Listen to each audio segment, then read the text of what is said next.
It was 2021. The 4th of July was coming up, and Elissa Kalver had a lot going on. Her mom was in town for a visit. Her daughter Ellie was turning 1 in a few days on July 6th. But Elissa and her husband Eric wanted to celebrate it on the 4th. The fireworks would highlight the joy she brought into their life. But something was nagging at Elissa. Lately, she'd been feeling out of sorts. Inexplicable joint pain, bouts of fatigue, and then there's the lump. She was sure it was nothing, but still. Better to get a checkup, right? So she went in for a battery of tests. Still, there was no real cause for alarm. She was so sure of this that she and her mom had already made plans to share a meal celebrating an all-clear diagnosis. Then, the phone rang. She didn't even hesitate to pick it up. Elissa had absolutely no reason to worry, right? She was full of life. There was no way anything could be wrong, right? Well, it is true that Elissa Kalver is an absolute beacon of sunshine. I mean, really, you will never meet a woman so full of light and life in your life. She also learned that day that she has stage 4 cancer. Yes, stage 4. Yet there she was, so vibrant, the epitome of strength and grace, and just completely defiant of the odds. So much has happened between the ringing of that phone and Elissa sitting down across from me today. Not only has she overcome unimaginable challenges, she's taken her struggles and turned them into opportunities, including creating a first-of-its-kind charity, the gift registry for cancer thrivers and their supporters. If ever we've had an interview on this show that puts life in perspective, it's this one. So, tune in and buckle up for a dose of reality, acceptance, resilience, motivation, and inspiration. All in the most adorable package. Elissa Kalver, today on the Gratitudeology podcast. Will you walk through the fire? Would you ride through the storm? Will you walk on a wire? Will you save me if I fall? Will you break through the madness? Set us down where we're safe. I'll be right here waiting till you find me again. Regular listeners to the podcast will know that a big part of my professional journey is as an onstage keynote speaker. And through that world, I meet some pretty incredible folks. One of the communities I'm a part of is called Impact 11. It's the professional keynote speaker development group I attend, and it puts me in the room with some pretty phenomenal humans. Recently, I was at one of their masterclass events out in San Diego. I usually soak up every single moment of the day, but on this particular day, I stepped out of the room for about an hour to go teach my virtual course, Brand Ninja. I had 12 students waiting for me in the old Zoom room, so I had no choice. And wouldn't you know it, when I got back, multiple people came flocking towards me to say they found somebody who I had to have on the show, someone who had gone on stage during the speaker showcase where members of the community give a 3 to 5 minute intro on their keynote topic. The person who everyone was floored by in just 3 to 5 short minutes on stage? You guessed it. It was none other than Elissa Kalver. It was funny because after that, I was talking to Ivy or someone about something, and it was like something latched on that she was like, you have to meet Jamie. Have you met Jamie? And then it was at the final night thing when I came over and found you. And then we kept going into oh my God, wait, let's talk about this and that. And so I'm so glad we met. And that was just that whole weekend of Impact 11 spiraled into so much serendipitous, cool stuff happening. Totally agree. Impact 11 brings out life in me. Of course, Elissa is a very busy woman, as you'll come to find out. So we spent the next few months trying to get our schedules aligned so I could have her on the show. And finally, here we were, sitting in a private room at the W Hollywood, rolling up our sleeves and getting ready to rumble. I decided to start with Elissa, where I always like to start, at the beginning. So I know you were a big field hockey player, and I was obviously a big horseback rider growing up, and I really feel like my sport defined so much of who I am and how I operate today. So can you tell me a little bit about that? Absolutely. So growing up, I wasn't always into sports. I was actually more into like theater and other things. I always liked tennis. That was kind of like the one sport where I knew I had coordination, but I never really got super into it. And in middle school, actually, I ended up being diagnosed really young with endometriosis. Had extremely bad pain. In middle school? In middle school. For all of us who didn't go to medical school, endometriosis is when tissue similar to the lining of the uterus develops outside of the uterus. And this can cause a myriad of issues from pelvic pain to infertility. After initially getting my period for the first time, I had so much pain that this was, a long time ago, they so assumptively thought that I had it that they went in and did the surgery and I did. And I missed months of school from chronic pain and all of that. After that, I really prioritized like health and fitness and nutrition at a relatively young age. And so going into high school, I was like this new Elissa that was like, fit and felt good. Elissa played competitive field hockey in high school, getting to the highest levels, even heading to Europe a couple times to play. But when she headed to college, it was time to make a choice. I really want to study business, so I considered Babson College. Babson College is a private business school in Wellesley, Massachusetts. And like most of those fancy schmancy schools, it was all male when it was first founded in 1919 and didn't turn co-ed until 1970. Elissa went to study business and tried to maintain her athletic goals too. I had a great freshman year. I was a starting goalie at Babson. And then in the spring, because I decided to also play lacrosse, because why not? In preseason, I ended up tearing my ACL and meniscus. And so it was kind of like those 2 surgeries too many, where it just started feeling like I played D3. I'm not planning on being an Olympic field hockey player. Maybe it's time to let go. I can definitely relate. For much of my youth, I had attached my identity to horseback riding.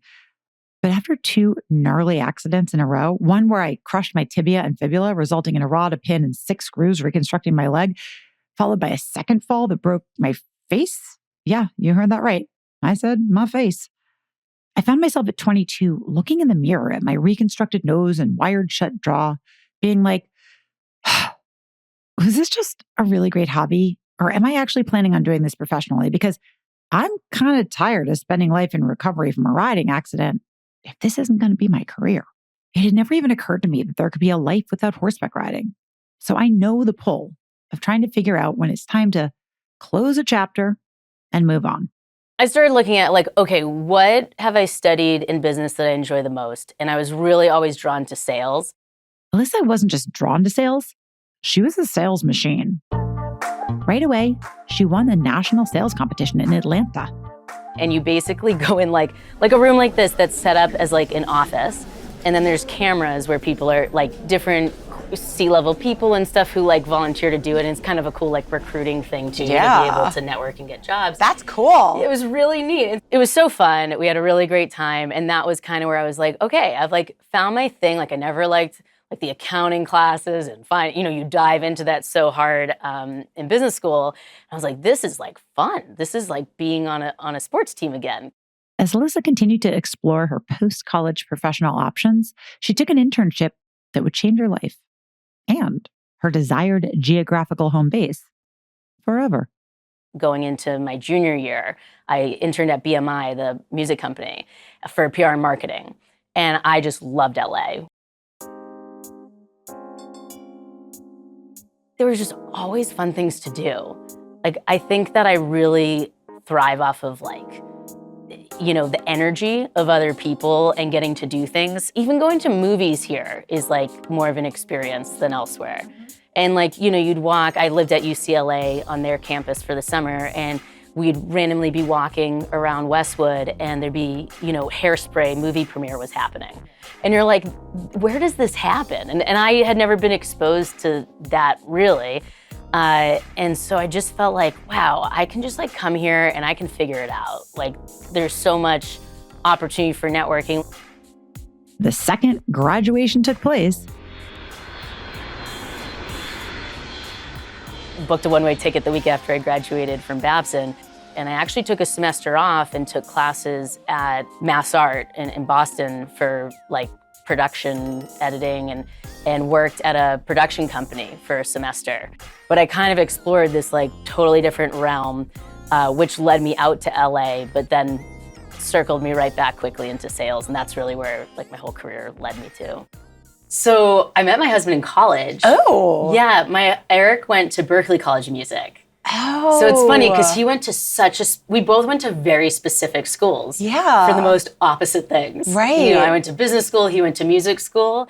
And it's since we've been together, we've merged. We actually met working at the Apple store in Boylston Street in 2008 when we were in our junior or senior year of college. But as acquaintances, I had a different boyfriend at the time who also worked at the Apple store. and it was when Twitter first came out. And I didn't know how to use it or whatever, so I just followed everyone my boyfriend at the time was following. And one of those people was Eric. And so fast forward, looking back, I'm like, oh yeah, we remembered each other, but it was a huge store. It's the biggest store in the world at the time. And I booked the one-way ticket to LA. I'm a networker and just genuinely enjoy making friends. And so when I saw on Twitter that he was driving cross country, it was only a couple months after I'd moved here, I messaged him, not hitting on him, just being hey, I live here too. And we hung out. We really connected then. That's when we really got to know each other and we became best friends. He ended up moving into the apartment next to mine, cornered. So you could stand in our apartments at the same time. And we just were really close friends that clearly we liked each other, but we got so close. And when my best friend from college visited, she came out around Halloween and she was like, I'm confused. Why aren't you guys dating? You clearly like each other. Eventually we did get together and moved in because right next door to each other. And we've been together 15 years. Eric and I have always kind of ebbed and flowed with each other of what we want to do or if we weren't happy doing this. And we never really hesitated to support each other, making moves. And I was always so appreciative that because I wouldn't say I'm fearless in all things, but when it comes to taking chances career-wise or booking a one-way ticket to LA, what's the worst thing? I fly back home, or I'll find another job or something like that. And so we've been that way together. Even early on, before we were married, I bought a condo in North Hollywood when no one understood why you would buy a condo in North Hollywood, which was a good move. Yeah, totally. Yeah. And it was kind of risky, and I was using all my savings and that, but I really believed in what I was doing at the time, and he believed in me. But it just kind of showed that we're willing to take chances together, but we calculate the risk together. Not that we've never made bad moves. I mean, and I won't say this is a bad move because I'm very grateful for it, and it was fun, but it was the most stressful thing I've ever done. Was I owned a gym in Woodland Hills. It was a cardio boxing studio called Tap Out Fitness, and I had it for 4 years. Luckily, I sold it right before the pandemic because we were getting pregnant with Ellie. But I mean, he supported me wholeheartedly through that, and I was a financial advisor at the time, so I still had income through that. But I mean, I worked 7 days a week, all the time. It was my life. And it really before kids, and it was I put my whole heart and soul into it. And I'm so much better for it now. I know you had some famous clients. That was cool what you built there. And by the way, I think it's also interesting to hear because people think, and I've known so many of my friends are gym owners or boutique fitness brand owners, and from the outside, it looks really glamorous. They have celebrities working out with them and this and that, and they're I didn't make a dime or I lost $100,000. But it also doesn't mean it was for naught. It also could have just been a great stepping stone for different reasons. But I think it's interesting for people to hear, what was that like? Yeah, I call it my MBA. Luckily, I ended up selling it and doing okay, getting my money back. But yeah, there's a cost to it for sure. There was glamorous parts to it. Like we had Shaq come and record an episode of his like Facebook watch show called Big Chicken Shack. We spent the whole day with Shaq. I love Shaq, by the way. He's the nicest, coolest guy. There's one thing I was at the front, they were like in between resetting something, and he saw my wedding ring. He's like, oh, how long have you been married? And at the time it was like 5 years. And he was like, oh, cool. I was like, yeah, my husband's right back there. And he goes, oh, he's hot. It was just like so cool to have this space. I felt so connected, obviously, to fitness and health. One day, Dean McDermott walked in. I had no idea who he was, and we just totally hit it off. And then he was like, do you guys do anything with like influencers or things like that? And I was like, I mean, not really, but like open to it. And he's like, oh, my wife's Tori Spelling. And I was like, oh, shit, I had no idea. They became such good friends. Dean, still good friends. And Dean started boxing and coming in and working out, and we ended up like creating this lunch punch class that he taught. And we did this whole day where Tori really helped with their friend Vina, who's become a really close friend too, and did this whole like influencer day of boxing. And some of my favorite actresses and actors from growing up were like in my gym, and it was so neat and fun. But that's where you're like, that stuff is so cool. And that's like a life moment that there's pictures of me with Tori and Dean, and my mom was there in People it was on People Magazine and Us Weekly and this really cool stuff. For all that glamour, though, running a gym can be exhausting. Elissa confronted the fact that maybe it was time, yet again, to turn a page. Once I sold the gym, I was like, I think that it's time to take a break from being so entrepreneurial and go back to just a normal job. And so I called up some friends from ADP where I had worked in 401k, and I was like, what do you think of me coming back? Like I had been gone for 4 years out of the industry, plus before that an advisor. So I'd really been away from ADP 7 years. And they were like, what? Hell yeah, do it. And so there was this role where I covered all of Southern California working directly with financial advisors. So it was great because that's what I did specifically on 401k. And that was my niche because of what I had done my whole career. And man, it just felt so easy in comparison to I was like, the weekends, not easy, like the work was hard in sales and all the whole grind, but the weekend would come and I'd be like, wait, I get a 2-day vacation every week? I know the feeling. Look, any entrepreneur has moments where I'm like, imagine I just went to a job and someone just gave me a paycheck no matter what. Yeah, like it's not like, can't last long at things like that. Maybe it de-stressed you enough that you were able to get pregnant? Do you think? Yeah, maybe. Maybe. Yeah, that's actually a good point because it definitely did de-stress me and I had a blast, but it was 2 months into being pregnant that lockdown happened.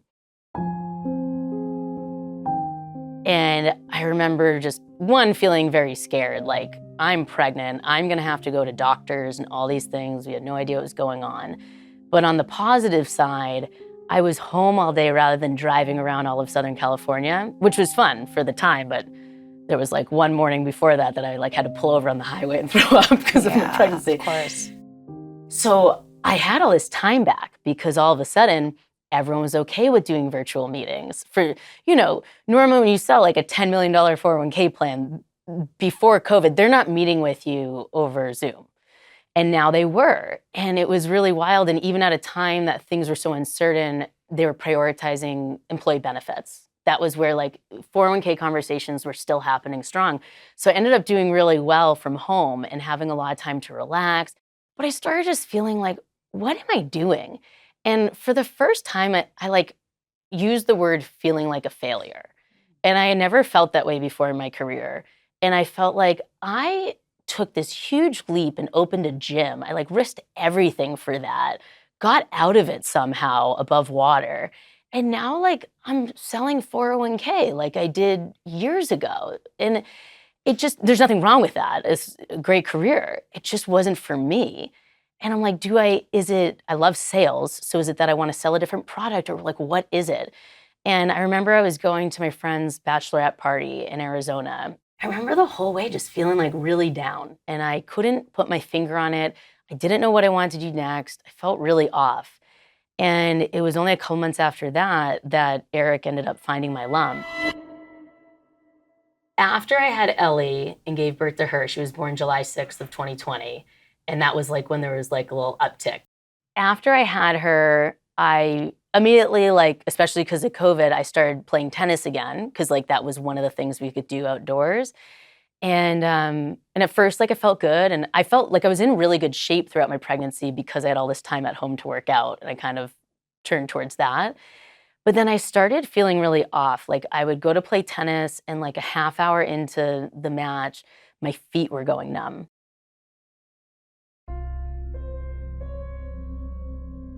And I couldn't like keep my feet in shoes for periods of time. It was so weird. Like, I would take it and be throbbing. I'd have to like wait a sec to get feeling back. And so I started seeing all my doctors, like my OB. I went to a rheumatologist. Like, I was like, am I having arthritis? Like, is it, I was convinced it was plantar fasciitis, but then I was doing so much physical therapy and all this stuff. It wasn't getting any better. And just all these like weird things, nothing near my breast. Everywhere else had some weird stuff. And then didn't think much of it. I even had a breast exam 2 months before I was diagnosed. And they didn't feel anything, and I didn't feel anything. And randomly, one day I was getting dressed, and luckily Eric and I do have a great relationship, and he like copped a feel. And just kind of jokingly, it was like the way he kind of like groped me, that he felt something off, and he was like, what was that? And I felt it, and he's like, oh, like he immediately was like, I didn't mean to make you worried, like it's probably nothing, you know? And it felt a lot like a clogged milk duct, but I wasn't breastfeeding anymore. And I'd actually struggled a lot with breastfeeding, which I think was a lot related potentially to the fact that I had breast cancer throughout it without knowing. Right. There's so much other stuff going on. Yeah. When you're breastfeeding, that you would just attribute it to that. Yeah, that makes sense. exactly. So I didn't think much of it. You know, I had endometriosis growing up. Maybe it's a cyst. Maybe, you know, like woman stuff has been a thing. It's hard to be a woman. Yeah. So I remember that night we were like at dinner at my friend's, and I had my friend, I was like, okay, can you come over here and feel my boob? Like, have you felt anything like this? And she was like, oh yeah, you know, like I've had a cyst like that, but like get it checked out. And so I was like, okay. So I immediately messaged, which was good because I really didn't have any fear or urgency from like a, oh man, I think something's wrong perspective. It was more like, well, might as well. What else am I doing? Let me get it checked. And when I went in to get the breast exam, they of course felt it. And then they were like, you know, there's something else in your armpit that we feel. Again, I had no idea what that meant. I had my first mammogram, and then they did an ultrasound, and then they wanted to biopsy it, which still I'm not that scared because I felt the lump. So, okay, you want to biopsy the thing that you feel. And they kind of said to me at the time, like, even if it's nothing, we're probably going to want to remove it because, you know, I feel like they said that because they knew it was cancer, but I'm like, okay, man, what a pain in the neck. Like, I'm going through all this time of uncertainty and all this stuff anyway, and now I'm going to have a surgery. Like, I had a C-section to have Ellie, you know.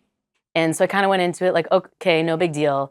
Biopsies are a bit uncomfortable. No one really warns you that much about it. But I did that. I go home, and I'm like, okay, there's no way that it's cancerous. It's probably like a cyst or something. My mom was visiting at the time, and we knew around the time when we were going to get the results. And the radiologist that did the biopsies wasn't in that day. So she was like, if I'm not here, they're most likely going to call you on Wednesday. And so I get the call. I had like scheduled normal meetings that day. My mom and I even joked, we were like, let's go out to dinner later to celebrate that I don't have breast cancer. You know, like 100% did not think I had it. And then I get the phone call, like in my bathroom, putting on makeup, getting ready for like a lunch meeting. And it's this random guy I've never spoken to, never spoke to again or met, who is like, I'm just calling with your results. Unfortunately, both of the biopsies were malignant. It was the dreaded call, right? The one none of us wants to receive. The one no one is ever ready for. Where 1 minute you're dealing with all the normal, even boring, everyday things, getting dressed, preparing dinner, picking up clothes off the floor. Then the next minute, your entire world is turned upside down. And suddenly, you don't know what happens next. And I was like, wait, are you telling me that I have breast cancer? And he was like, unfortunately, yes. And I really had no idea what questions come next, like I had no idea what to even ask for. And he was just really calling to tell me the result. And then they were going to set me up to meet with the surgeon next, which is a bit odd, but that's the way Kaiser does. You meet with a surgeon before oncologists. I don't go to Kaiser anymore. Everyone is affected by not maybe knowing who to talk to, what questions to ask. Like, you can have all the money in the world, but if you don't know like which hospital might be best or which doctor specialize in what you need, or like, I didn't know where to go next. And luckily my stepdad is a former chief medical officer of New Wellesley Hospital. I mean, very well-known doctor and amazing. And so I immediately called him, and he like gave me this list of questions. And he's like, okay, well, even in the meantime of you meeting a doctor, like, ask about what type it is. Ask, like, I didn't even know there were types of breast cancer. And that's when I started like asking more, finding out, getting in touch with the right doctors. It was still very surreal at this point. I'm not like a very emotional person, in the sense that like I get more emotional when I'm sad than when I'm happy. But this was more of a state of shock. And I definitely go more into go mode. Like, what do we do? And when I get delayed on being able to research what to do, that's when I get really down. And so I went first to my mom, because Eric was on a call, and she was on the phone. And I was like, hey, can I talk to you real quick? And she's like, yeah, like, what's up? And I was like, the doctor's calling. She's like, okay, cool. Is everything all set? And I was like, no, like, I have breast cancer. And we both just kind of were quiet.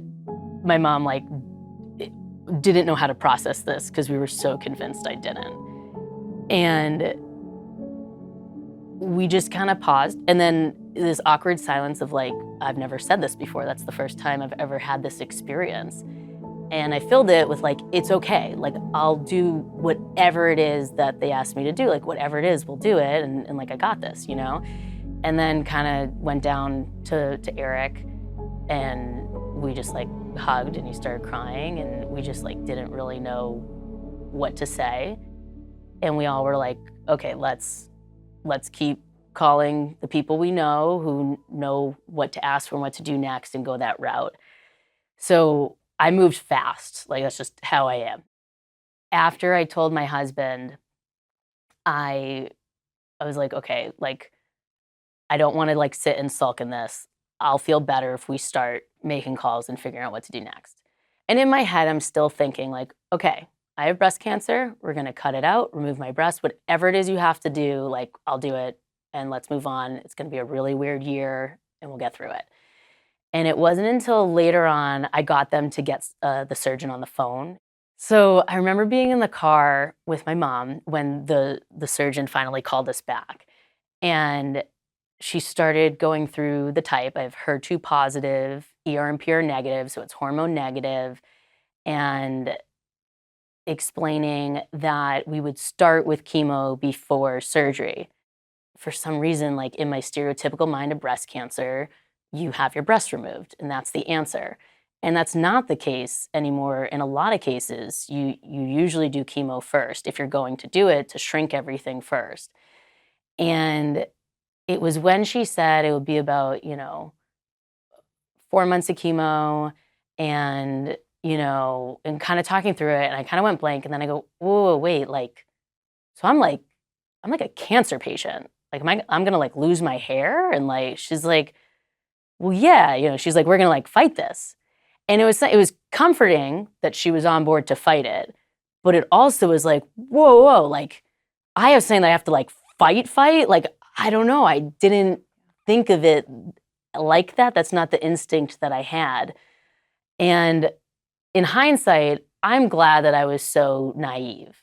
Like, I'm glad that I had all that time up until that phone call to not think I had cancer.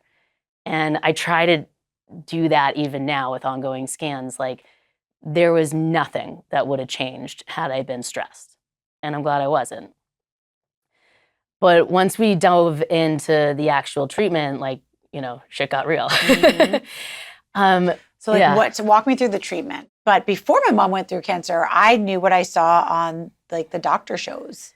There's all these other drugs too. Right. Like it's not just chemo, there's immunotherapies now and androgen therapies. And there are so many amazing things. A lot of times we're like, why haven't we cured cancer yet and all that? But there actually are cures to a lot of stages of cancers and types. And there's a lot of treatments. Like what I found out later on through the PET scan is that I didn't just have cancer in my left breast and my lymph nodes. My entire liver was covered with cancer, and I had it in my lower spine. I just knew the type and that I for sure was going to need chemo because of the type that it is, aggressive and all this stuff. It was after 4th of July, so it was like not until a week later that I got to do the PET scan. And it wasn't going to be till like a couple weeks later. And I went in, and we went into the doctors, Eric and I, still again thinking, okay, we're talking about chemo, we're talking about surgery. And she pulled up the PET scan, and on a PET scan, wherever there's cancer, it lights up. And it was like, you know, lights on my breast, lights in my armpit. My entire liver was lit up. And we were both just like very confused. And the surgeon kept saying like, so I'm very concerned. Like this is different. It's stage 4 because it's spread. And this is a common misconception, but like you can get separate types of cancer. But in this case, it wasn't liver cancer. It was breast cancer that metastasized to my liver. And that's what makes it stage 4 is that it's so far from the origin site. And once it's stage 4, now I know a lot more, but that means they're in treatment for the rest of your life. Like that is incurable. Earlier stages of breast cancer are in some cases curable. You can cut it out. This, if we cut off my breast, it wouldn't do anything other than potentially harm me more because I already have cancer throughout my body. I, again, I'm not emotional at first in these situations. I'm very like pragmatic, like, okay, then what do we do? What do we do next? How does this change? And I kept fishing questions like, am I dying? Like, are you telling me that I'm dying? Or is this, like, what does this mean? And Eric full on was hyperventilating. Like they ended up like bringing a paper bag he was like breathing into, and we started just like figuring it out. And it was at that point that they handed us this like folder of like resources and stuff. And then we were just kind of sent on our way to like wait to schedule chemo. And we just had, I mean, they answered whatever questions we had, but again, like you don't know what questions you have. So it's just like all spiraling. And it was after that that we really like talking about being a team. And I was like, okay, we have to figure out how we do this because I want you to have these feelings. Like you can't hold this in, but I can't hold it. So like, I can't have you freaking out in front of me. And ever since then, and he's very comfortable with me, I've talked about it so many times. And it's really like that set the stage for us to be like, okay, like we have to be proactive as a team of figuring out how we work together to make this situation the most productive that it can be, because we need to get through this and we're going to, you know, and we're always positive about it, but you keep getting all these curveballs that you're like, what is happening? The initial chemo, you go in more aggressive to shrink the cancer. It's funny because I always thought, oh, we'll do surgery. But after I finished chemo, there wasn't anything to remove. Like everything shrunk completely, which is amazing. That's how, because HER2 positive is very aggressive, but it also responds really well to treatment. Even though there's nothing visible, you don't get to use sexy terms in stage 4. Like it's not NED, no evidence of disease. You're not in remission. It's assumed that there's still cancer cells throughout your body. We just nothing large enough to see, which is great and considered full response and stable. So then you go into maintenance mode. So the first 8 rounds, that's the max you can do. Like you can't do that aggressive chemo forever. You're kind of blasting it to then try to be in maintenance and sustain to live with this because it's a terminal illness. There's limited amounts of treatment. And when you run out, the cancer will continue to grow. So after the initial treatment, I went into maintenance on Herceptin and Perjeta, which is specific to HER2 positive breast cancer, like really miracle drugs. I know people who have been on it 10 years and it's relatively low side effects. You don't lose your hair and all that. You go in for infusions every few weeks and still sucks, but relative, amazing. So I did that. I went back to work. I like went on a trip to Nashville with work. I was like, I'm back. Let's do this, you know? And I kind of had this revived energy. And then it was 4 months in, I had my like progress scans. And again, kind of like how I joked with my mom about having dinner, like, you know, I don't have cancer. I remember talking to my cousin on the phone. I was going golfing that day or something. And I was like, yeah, I just had my scans and, you know, that would be so messed up if I had cancer again already. There's no way it's back already, right? And I guess rephrasing that, I never didn't have cancer, but the recurrence. You know it's gonna happen eventually, but you hope to be on treatments at least, you know, a couple years. 4 months in, I had a recurrence in my left breast, which sucks because then it means that you have to switch treatment. But I started getting these crazy headaches. And so while they were doing all the scans before I went into the next line of treatment, I ended up having 2 tumors in my brain. So I had one in my temple here and in the back of my skull. And once we saw that, again, I'm like, am I dying? Like, you know, stage 4 cancer, I have cancer in my brain. Like, that's crazy. And it is amazing that through chemotherapy and drugs, you can target that. And it had a full response, went into that. But the next line of treatment I went on was part of a clinical trial, which I'm so grateful for.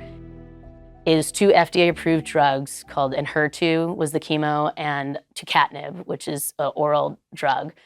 And I was on a combination together. The combination for breast cancer is what made it a trial. It just hadn't been done in combination for breast cancer. It worked so well on the cancer. Like 2 months in, when I did my next scan, the brain tumors were shrunk like 80%. And it was like amazing that, wow, like I'm not dying, but it made me so sick, like worse than the original stereotypical chemo that I was nervous about. And this I wasn't nervous about because I was like, oh, I can get through it, you know? And this was like the first time in my life that I fully, you know, I'm sure I've had some form, you know, most of us have experienced depression or feeling down, all that. I never understood what being clinically depressed was until this. And this was the lowest point to this date of my life, was the treatment I was on. It made me so sick that I would wake up, I'd get infusions every 3 weeks.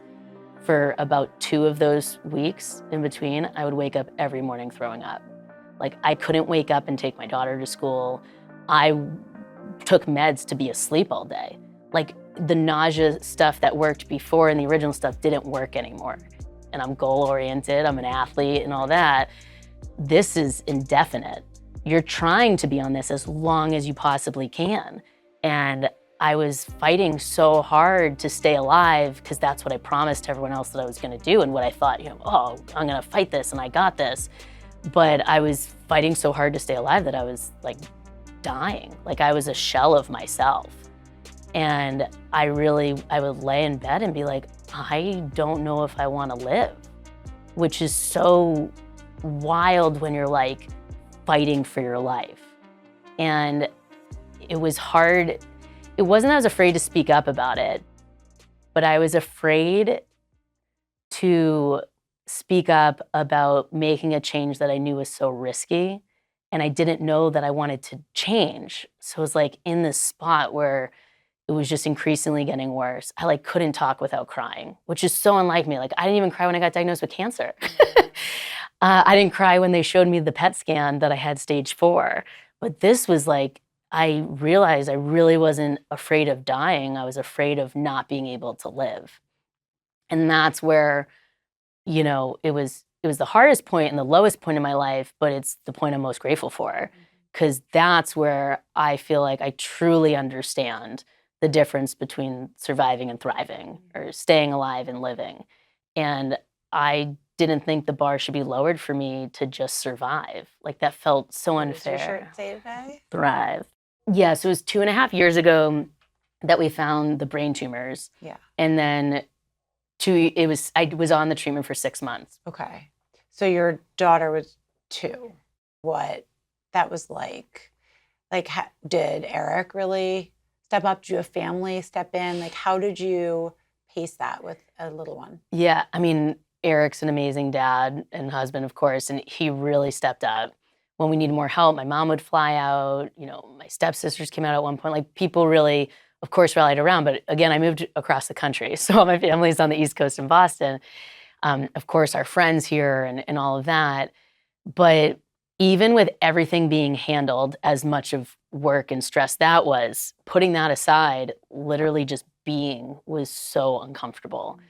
And I talked to Eric about it, like, I don't know that I can do this. But when you switch treatments, it's like a cat with 8 lives. It's like I was voluntarily giving up a life. And I didn't know if I wanted to do that. And so when I did speak up about it, it was tough because I was in a clinical trial. So we couldn't lower the doses to a certain extent because of the trial. So it's like, okay, well, do I go off the clinical trial? But then there's a lot of benefits to being in the trial. There's all these things. Finally got to the point where, again, I like couldn't talk without crying. I was sitting with my oncologist and I was like, I don't know that I want to be here. Like, I don't think I can keep doing this. And she was like, well, then we should do something else. And I was like, but like, I'm like giving up, right? Like, this is like working so well. To give up a working treatment is like kind of crazy, isn't it? And she's like, well, it's not working all the way because you're not living, like you don't have quality of life. So if it's helping the cancer, not that, like it's 50-50, we need both. And I'm so grateful that she prioritized that, and like I needed that permission.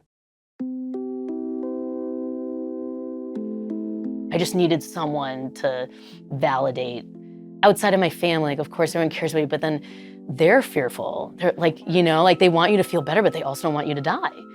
And we switched treatments. And I say this today, it's like the proudest thing I've ever done was take that jump. And we're over 2 years in on the treatment that I've been on with amazing quality of life. And, of course, there's side effects and other things, but relative, amazing. But I do have a recurrence right now. And I look back and I wouldn't change anything. But right now, I'm actually in the process of making a similar decision. I took a break because I did have a recurrence in my breast, but it was isolated. And they didn't even really want to remove it because you don't die from cancer in your breast. It's crazy how your standards change once you have stage 4. Like, cancer in my breast doesn't scare me. It scares me if it spreads. And we could draw out this treatment a little bit longer. It ended up doubling in size within a couple months. So it was like a fist-sized tumor in my left breast. It was very uncomfortable. It started to hurt. So we did decide to remove it. After we removed it, you have to go off of treatment of chemo to remove, or else you're not going to like heal properly. So I was off of my chemo meds for 3 weeks. And when I started them again just before Thanksgiving, I got an allergic reaction. I started getting really itchy. And I felt the difference of like a side effect versus a reaction.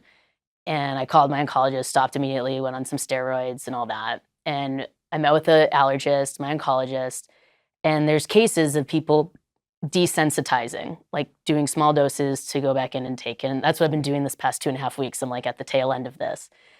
And it's a solution, but it also like is totally changed. Like my quality of life isn't the same.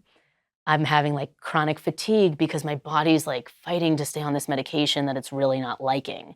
And I'm like itchy all the time and I'm having to take all this other stuff to figure it out. But ideally, it would be great, even if it's another 3 to 6 months on this, that's like 3 to 6 months of life.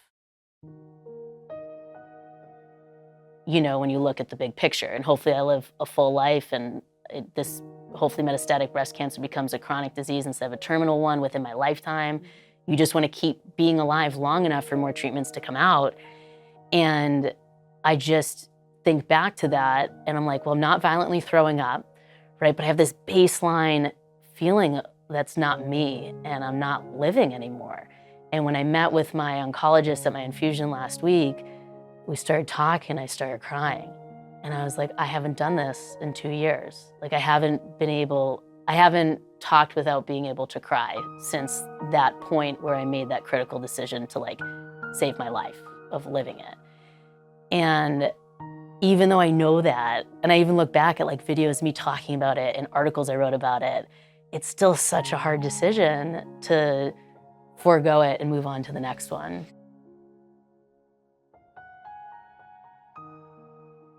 Cancer treatment is such a personal journey. I remember my own mom going through chemo, making family decisions that felt so arbitrary. Like, You think you're making a good choice, but you don't really know. And the outcome matters so much. It's terrifying. Plus, we're inundated these days with stories of, I'm doing air quotes here, cancer influencers and wayward health advocates who give advice, sometimes ill-advised. If you caught the latest hit Netflix show, Apple Cider Vinegar, you know exactly what I'm talking about. This wellness warrior was a fraud. She was a hoax. Belle, you've scammed the people of Australia. Don't you have anything to say? Not many stories. Belle Gibson was a young girl who skyrocketed to fame by curing her brain cancer through nutritious eating and healthy habits. Millions of people followed her and took her protocol as gospel. The only problem? Turns out, she never had cancer. It was all a con. We see it time and time again these days. People being scared away from Western medicine and big pharma in the pursuit of things like Gerson therapy, ozone treatments, and coffee enemas. And if you have no clue what I'm talking about, by the way, maybe consider yourself lucky, but trust me, it is a corner of the internet that is alive and thriving. And I can imagine how it can be enticing to some facing a long and scary chemo battle ahead. I wondered what Elissa thought about all this, so I brought it up. I don't believe that there's a one-size-fits-all answer for anyone in either end. So like I was saying, Herceptin and Perjeta, that I know people who have lived on that still going strong, 10 years. That worked for me 4 months. So to think of a cure for cancer is, well, which cancer? And then even breast cancer, well, which type of breast cancer? And then which human? Like, it's like a fingerprint. And this isn't just cancer, like copy and paste this to anything else, whether it's autoimmune disease, infertility, like just living and feeling good in life. Like some diets are gonna feel better for some people than others. I was thinking about this as we were talking, is like, you know, I was about to say like, there's not many things that are necessarily good for everyone. And then in my head, I'm like, well, maybe like vegetables, but that's not necessarily true. Totally. Because what if someone has digestive issues, Absolutely. like broccoli and crucifix, you know, like, Yeah. So to think that there's a one size fits all approach to anything, let alone cancer, is dangerous in my opinion. And it's unfortunate because at first I wanted, and in some ways it helped me at first focusing on something. So I was like, I'm gonna go vegan, like no issue, and I'm gonna do it. And then I got into like, after my first round of chemo, I couldn't taste for like, every round I couldn't taste for about like 4 to 7 days. And it's not just not tasting, like your mouth hurts. It feels like sandpaper, and it's like, it hurts to eat. So there was just only certain, like I couldn't eat certain things because it hurt. And then I'm like, well, I'm not gonna starve myself. And depending on the treatment I've been on, I'm going on to like my 4th line of treatment, how my body feels, all that is totally different. So like in some cases, like where eating a ton of veggies and no meat might have felt great. In other cases, it might not, you know? And all that to say that a lot of the influencers that do talk about cancer cures, a lot of them have done chemo and surgeries.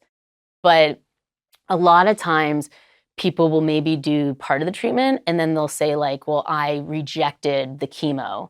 And a lot of times when you have like earlier stages of cancer, you do a surgery and then maybe you do like chemo or radiation to like prevent it from recurring, and you always weigh out percentages on that. Like sometimes the benefit doesn't outweigh the cost and like it's not worth doing that. Sometimes it is. No one has the exact answer. Like I have an appointment with my oncologist to decide if I'm gonna switch treatments or not.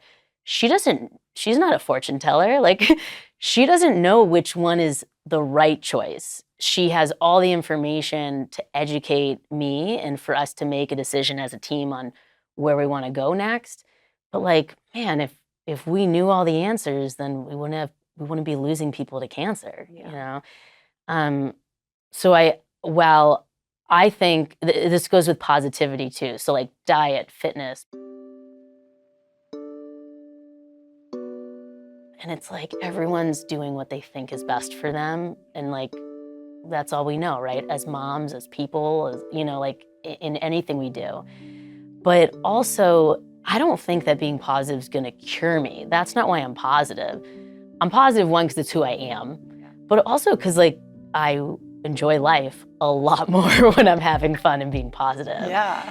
And those are some things that like, maybe we do things not because it cures cancer, it prevents it. Maybe we do things because it makes us feel good and it's gonna make our lives better. And again, like this idea of just prioritizing living and life. And if someone was like, I don't wanna do treatment because I don't, that's not the path that they feel is right for them, well, in a lot of cases, I might disagree with that or I wouldn't do the same thing, but that's a choice that we individually make. But someone choosing not to do something because they, are being influenced that something else is gonna cure them is scary. And it's sad that that's the way platforms sometimes get used. Yeah. But on the positive side of influencing, what you have done, Elissa, in your cancer journey, and since I've known you, is so remarkable. And talk about using your superpowers for good. So take us through the idea for the nonprofit and then like the beginning of it and execution. Well, first, like in business school, you kind of learn like when you start a business, there needs to be a need. And it's so rare to have a need that doesn't is totally original and doesn't exist. So my need when I was diagnosed was I just kept remembering everyone reaching out. How can I help? What can I do? And all the text. And how lucky am I that I have that community? And I kept saying thank you so much. I don't need anything. And the thing is that people want to help anyway, which is so wonderful. Like how amazing about most of the human spirit is that we want to help each other. So because I didn't say what I wanted, everyone bought me things anyway, and most people bought me blankets. And that's what I joke about is I got like 50 blankets. Yeah, right. And I think back to that, it makes me happy because it's so it's literally the warmth of all these people wanting to hug me and help me. People were just giving aimlessly. And I thought, wow, why do we make this so normalized to ask for what you need in the good times and not in the hard times? And so I started talking out the idea of just doing things like that people might want. And it immediately went to more of you think of how great Make-A-Wish is and things like that. But Make-A-Wish is under 18 and terminal illness, and you can, they're helping so many people, you might wait a long time. So a friend of mine had invited me to, it was John Legend at the Greek. And I didn't think I could go to a concert anytime soon. COVID plus going through chemo, bald in the middle of chemo. And she was like, I know you probably wouldn't do this, but she's like, it's at the Greek, which is my favorite venue. It's outdoors. The VIP thing is in an outdoor tent. The meet and greet is through plexiglass. She's like, if your doctor is cool with it, why don't you guys come? And we did, my doctor was totally cool with it. And it was so amazing. I felt so normal. And I was like, we need to do this for people. Just figure out what they need and do it immediately. And I can't do it for everyone, so why don't we do breast cancer people in LA? And we'll just get all of our friends in the industry together and kind of spread joy. And as I started talking about this idea with other friends from Babson, it quickly spiraled into one friend, my friend Alex. We were talking out kind of getting people. And then that turned into well, maybe products or what they need. And he's like, do you mean a gift registry for cancer patients?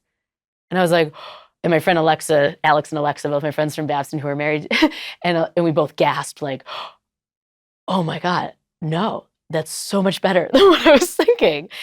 And it was the general idea, but I just didn't think I could go that big. I don't come from a tech background. I didn't think big platform idea.